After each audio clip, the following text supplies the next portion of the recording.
And we are live. Welcome, mystery and thriller fans. I'm your on-air host, Sara DiVello, and I am so excited and deeply honored to welcome tonight paramilitary officer and former CIA agent turned novelist, Adam Sikes, here to give us the inside scoop on his brand new red-hot book, Landslide. Adam, welcome to Mystery and Thriller Mavens. Tell us about this book. Sara, thank you for the wonderful welcome. It's a pleasure to be here, and it's a pleasure to be doing this. Thank you. Yay! Well, we're so excited to hear from you, Adam. So tell us about Landslide.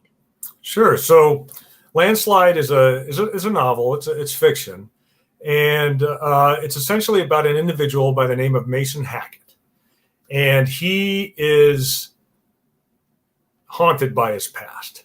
He was in the military, he was in the Marine Corps, and he was in Iraq. And so he can't forgive himself for a lot of things that happened, whether it was the loss of his own Marines, some of the things he did while in combat. And so now it's 15 years later. He's been trying to move on. He's in London. He's a banker. And he's been working for a while. And he's just trying to get on in life, but you can tell in the beginning that he's just having his own challenges.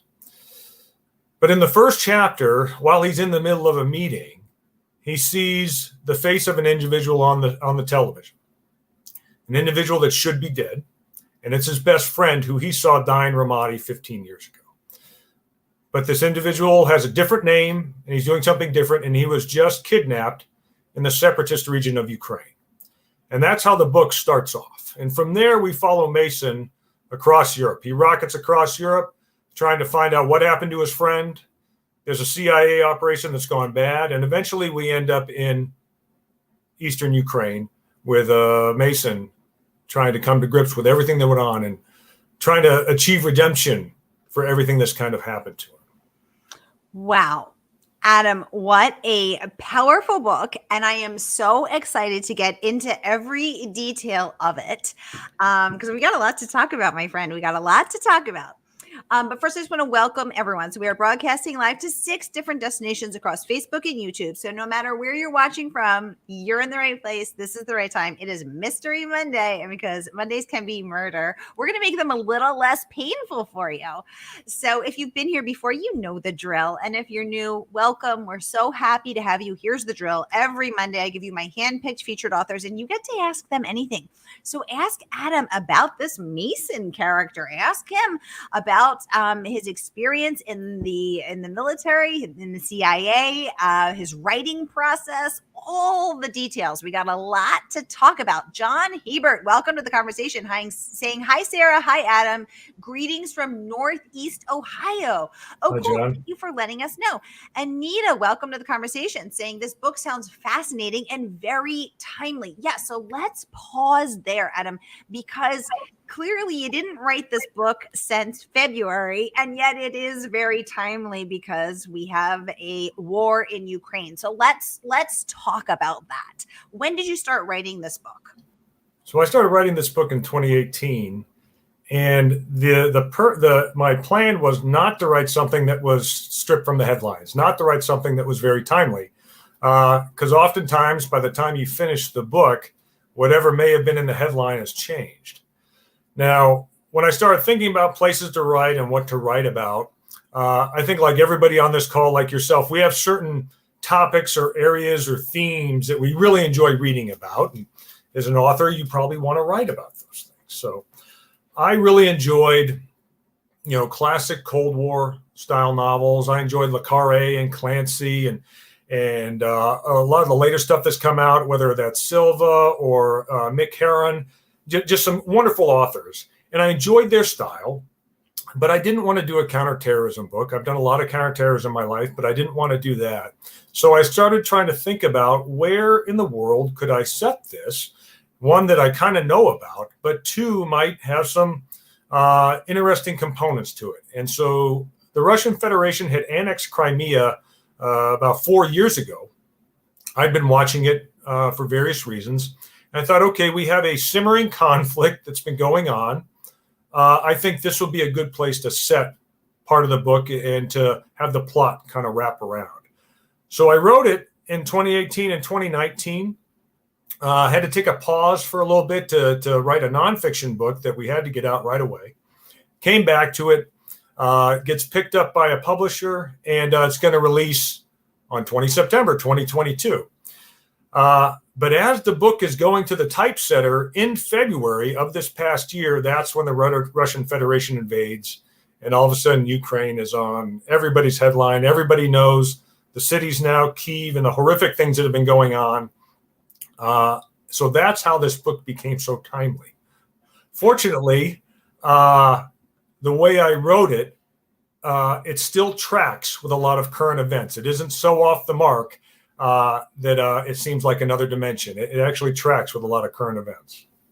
Yes. So timely, and then sadly also timeless, because Adam, you shared that you were stationed in Russia, in Moscow, in 2000. So crazily 22 years ago, although it feels like 2 years ago to me. But at the time that Putin was coming to power. So why do you think that, how did you know this was going to be timely and timeless as you were watching the situation in Crimea? Was it that you're like, this guy has got an unquenchable thirst for power. He's not going to go away. This is going to escalate based on your knowledge as a former paramilitary officer and a member of the CIA. Was it because I think I get stuck in hope? I'm like, maybe it'll get better. I hope it gets better. I mean, no one wins in war, no one. And I firmly believe that it's horrific. And those who have been around it know that. So I pray for peace every day over there because it is just horrifically tragic. When I was in Moscow, that was 22 years ago. I was a young Marine and I was stationed there at the embassy, and Putin had just come to power, and it was a completely different country and a completely different relationship. It was quite open, the interaction, and there were some who thought that, we could have had a better relationship, and that relationship has kind of deteriorated significantly over the past 20 years. And I'd say probably in the past 12, I've kind of watched it and say Russia's coming back. The Russian government is coming back and asserting themselves much more, which is unfortunate in many ways for the world and international politics, but it makes for great fiction. And so that's kind of why I looked at that to write about. Wow, fascinating.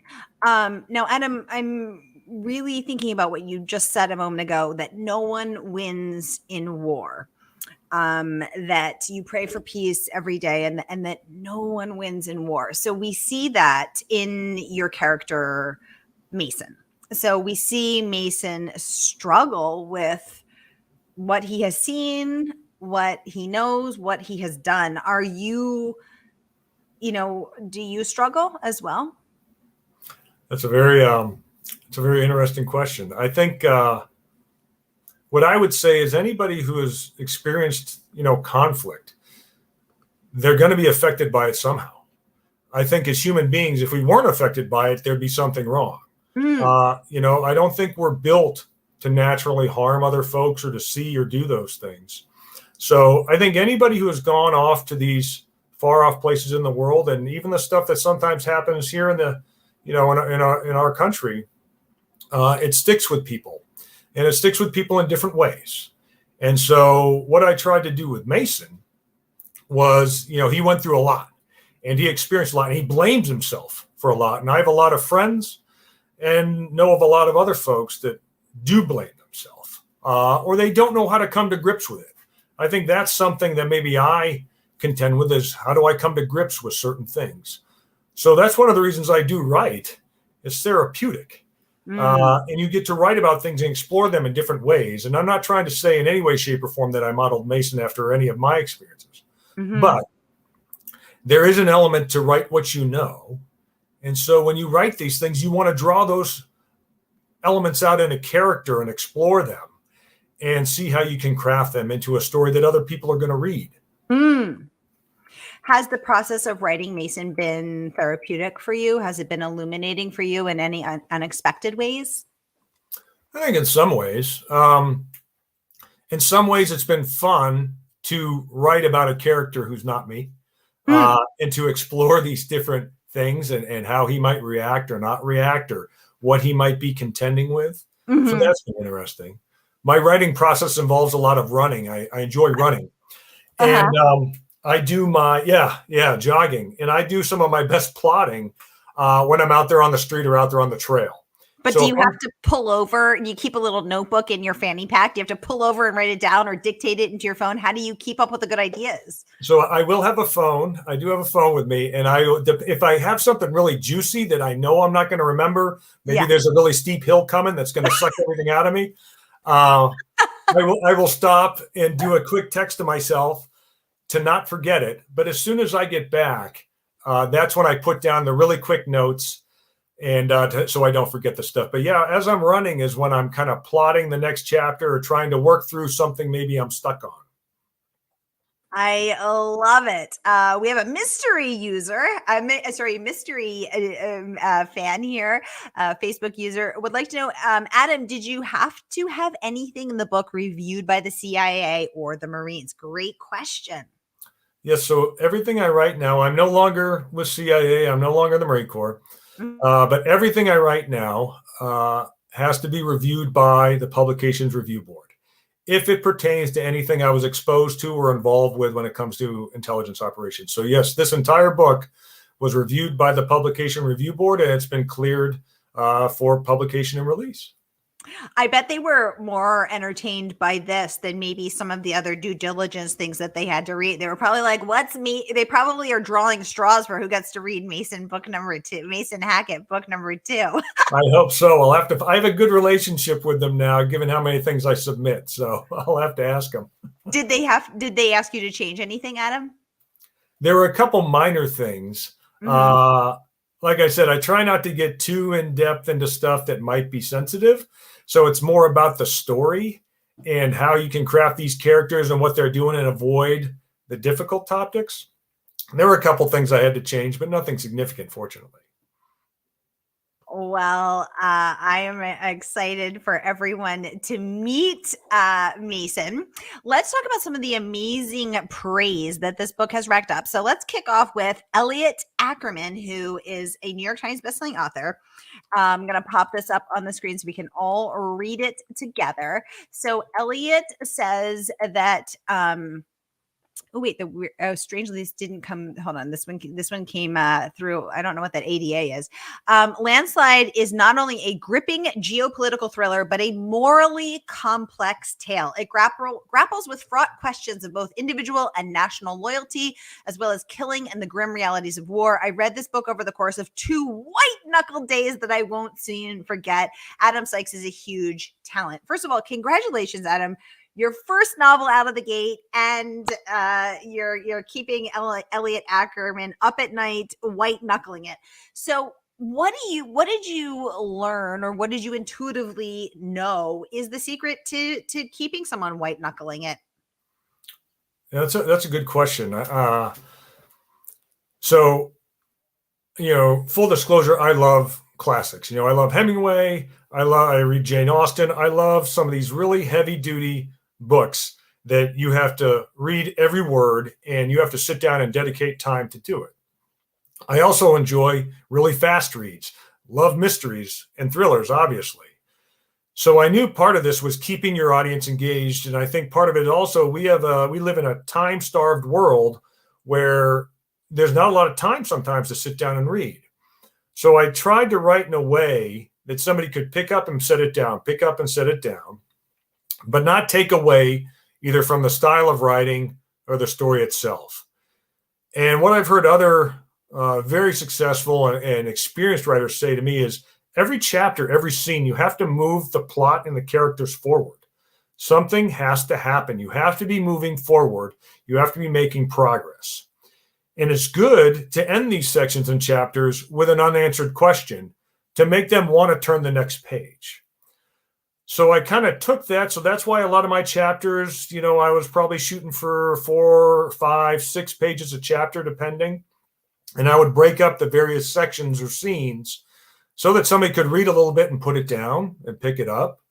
but as well as keep their interest so that every time they set it down, they're wanting to come back and read some more. I love that because I think a lot of people think like, oh, I've got to hook them in and then keep them. But in our time-starved world, as I think you so perfectly said, people have a lot of demands on their time and they do need sometimes to put it down, make dinner, put it down, get to work, come back, And so I love that you considered that and that you thought of them and that you wrote it with intention and care to be accessible to people who have a very busy lives and a lot of demand on time. That's so thoughtful and considerate, Adam. I think that's so lovely. And I've never heard anyone say that before, so that's really, really cool. You also have gotten so many other amazing rave reviews, best thriller books, chiming in here. Let's take a peek at what they had to say. I'm going to pop this up again so we can all read it together, saying that throw in the timely Ukraine-Russia plotline, cunning villains, devious intelligent operatives, and multiple twists that make it impossible to know who to trust or what will happen next, and you have the makings of a first-class thriller, one that is certain to appeal to fans of military and espionage thrillers, especially those who enjoy novels by authors such as John Bentley and Brad Thor. Congratulations on that amazing, amazing bit of praise. Thank you. So let's pause there because clearly, as your career in the paramilitary and CIA would have dictated, you had to be able to trust people. Your life literally depended on it, on who to trust and who not to trust. How did you convey that on the page? Well, that's a complex question. I think the part of it is the point of view. So depending how you're going to write this story about whether you can trust or not, because I think a lot of us have probably read books where you can't trust the narrator. And you don't know that until halfway through the book. Yes. You can pretty soon not trust a character for various reasons, but that lack of trust in a narrator is something that is really complex, and I don't have the skill to do that yet. Would like to one day. But when it came to Mason and how he trusts people, I don't think he ever did. I don't think he might. It depends on the level of trust and how much you're willing to risk. Are you willing to close your eyes at night? Are you ever fully relaxed and those types of things? And there may be a point or two in the book where Mason does feel relaxed for a moment, but pretty much for the entire time, he's questioning everybody. He's even questioning people that he knows because he doesn't know who to trust because so many people are lying to him on different levels. And so he had to navigate through this and either always have a backup or an option or alternative, or sometimes as quickly as he could find his way out of a bad situation. So. I have always thought to myself that the hardest part, I think, for if I were ever to consider a career like this, would be that sense of vigilance, of hypervigilance, of never fully feeling safe, of not ever feeling safe to close my eyes. And that is why I self-eliminated from a career such as this. Because I already know I would have PTSD and not be able to sleep anymore, even more so than I already can't sleep. Just watching the news and seeing what's going on in Russia and in the Ukraine. So, Adam, what do you think is the way forward for a character like Mason, who is wrestling with these issues, wrestling with PTSD, wrestling with what he's had to see, do, know? And for people in real life, like I hosted an author, Brandon Webb, who's a former Navy SEAL sniper and actually then designed the sniper training course for the U.S. Navy SEALs. And we talked about this, and he said his mindfulness practice has been very helpful in healing that hypervigilance and healing that trauma and healing that PTSD. What do you think the way forward is for characters on and people off the page?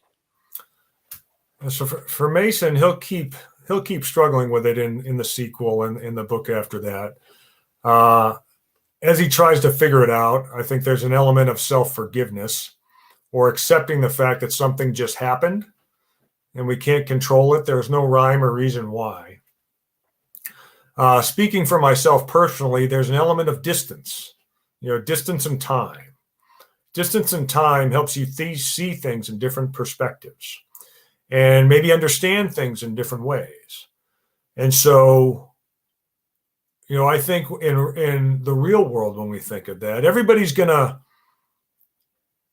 come to grips with it in their own way. Some people need to talk about it. Some people want to talk about it. They need to talk about it. They need to have someone that can listen to them, and they want to express themselves.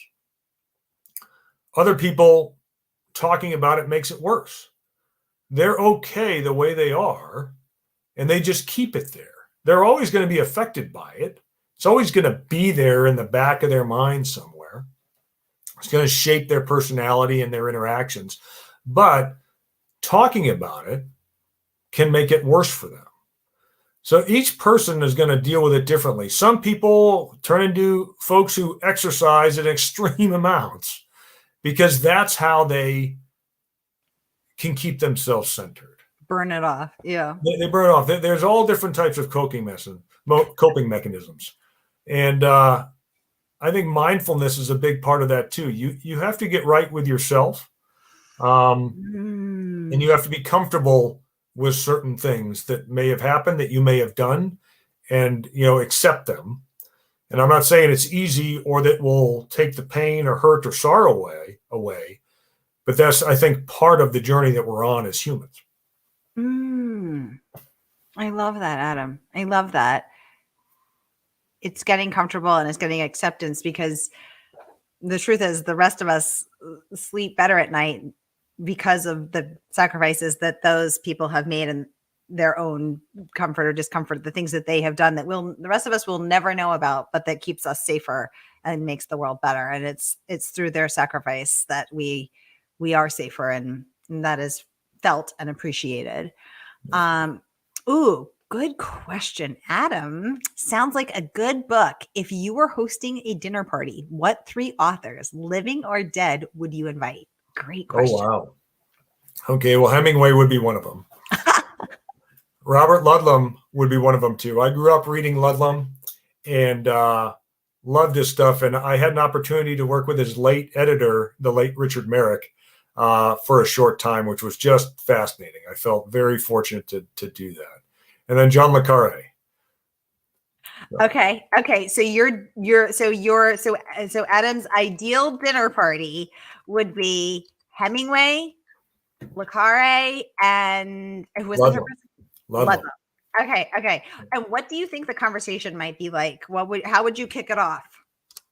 Well, definitely there'd be alcohol. If Hemingway was there, I think you have to have alcohol.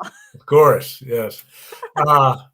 I mean, each of them were fascinating writers in their own way, and each of them had very amazing personal experiences. Hemingway, he's got his legend. Ludlum was a stage actor, and he traveled the world as well. And John le Carré, he was an intelligence officer as well. So I think some of the life stories of these 3 authors and men would just be absolutely amazing. Wow. Can I please come to that dinner party? Because that sounds fabulous. Yeah. Y'all, the book is out. It is freshly out, and you are going to want your copy. Trust me on that. You are going to love Mason as much as I do. And clearly I am a mystery and thriller fan, and I love to read mysteries and thrillers. But what makes a book extra special for me is knowing that it is informed by personal experience.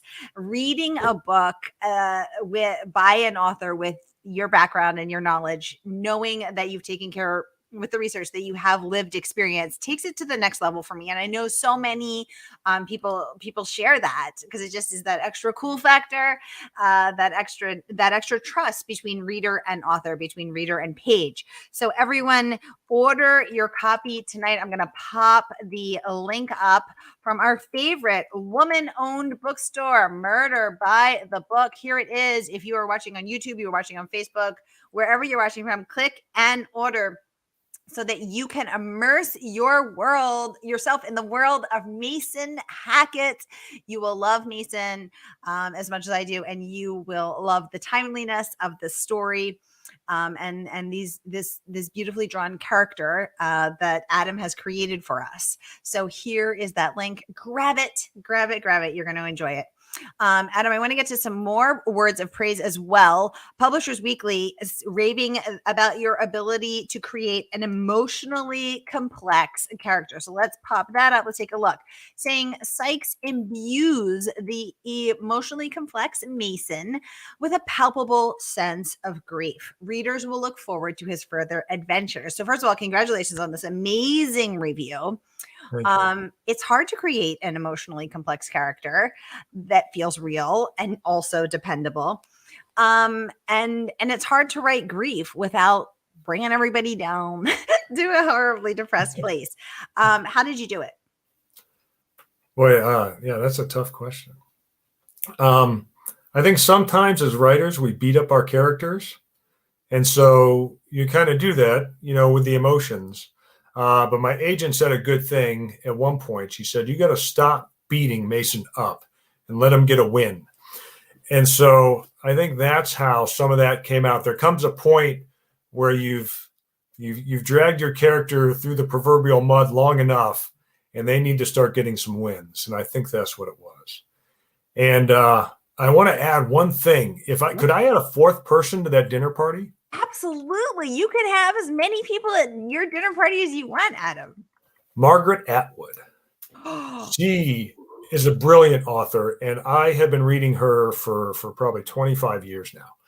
And I would love her to be in the mix of that conversation. Ooh, yes.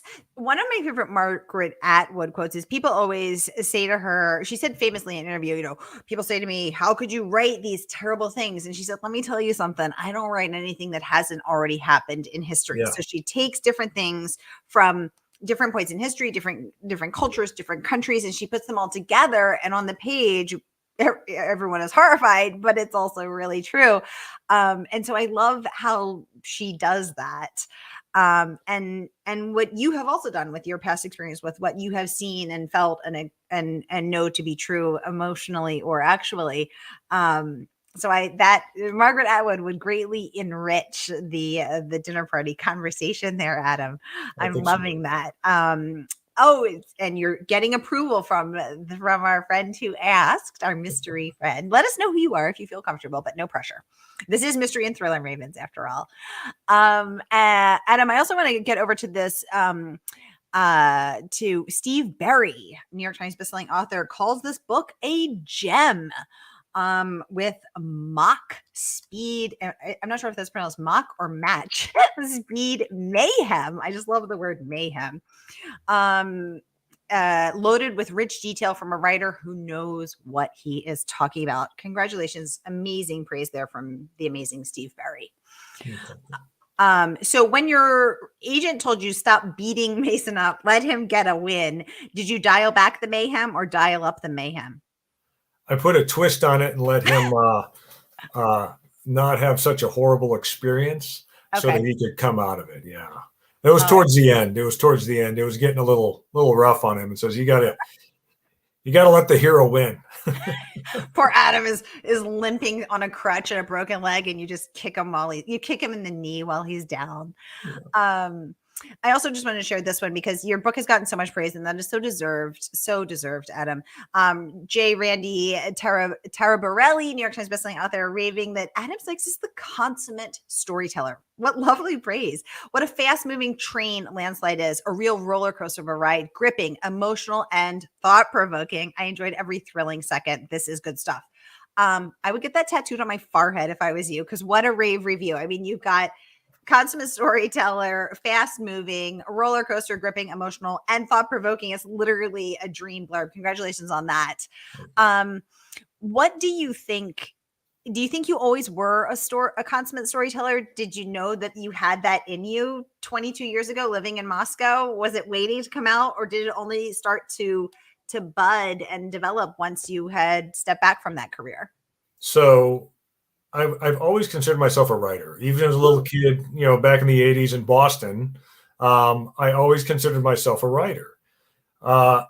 But I don't think I was any good. I tried to outline a book at one point, and I think that scrap of paper got thrown away. And then, after school, I was in the Marine Corps for years, and I was at the CIA. And there's a lot of professional writing, but not a lot of traditional storytelling.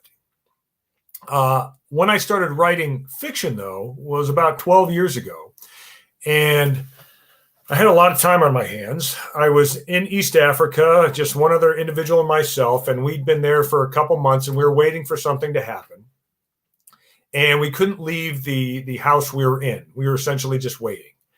And so I had a few books that I plowed through in the first week. We'd made an exercise space and we were able to do that. But my mind started to wander. I said, I love reading. When I used to deploy in the military, I always had a bag of books that went with me. So I just started playing around with a scene. That book took about 2 years to write, turned into a manuscript. Thankfully, it will never be published. It was that bad. But that's how I met Richard Merrick and got to work with him for a year. And that produced a second manuscript. That manuscript didn't get picked up, but it landed me my agent. And then the third book, which is Landslide, is what has actually been published. So it's been a roundabout way to get here. But I'll say, of all the careers I've had in my life, either in the military and a little bit in the private sector, and then with the CIA, this is one of the most personally fulfilling things I've done. It is just wonderful to write, meet the writing and author community. We were talking earlier about how thriller and mystery writers are so warm and embracing, and they want you to succeed, and they share their secrets and wisdom to you. And it's just amazing to be embraced by that type of community. And it's been so enjoyable to do that. And since I love drinking coffee, I get to write and drink coffee. Life is good. Life is good. Well, so 12 years ago in East Africa, you read your books, you built your exercise space, you did your push-ups, then you started thinking about your book. Here we are, 2022. Subsequent iterations, and now you're holding Landslide. Congratulations. So, Adam Sikes, what is next for you? Are we going to see Mason Hackett book 2? What's the deal? Give us the skinny. Book 2's in the works. It'll be coming out soon. When's it coming out? I don't have the date yet, but okay. So you're done writing it? Almost, yeah. You have a title you can share? It's been reworked a couple times, so I'm going to hold off on that. So your first titles have been one title has been a title called Cleansing Fire. Ooh, Cleansing Fire. Okay. And Mason does continue his journey into a very similar world because not all the questions have been answered at the end of Landslide. Yeah, and they get murkier and more complex. And there's some other fascinating characters that come into play. I'm really excited about some of them because they've been really fun to write. There's one female character that's just really strong and powerful, and she's going to be involved as well. So it's going to be good.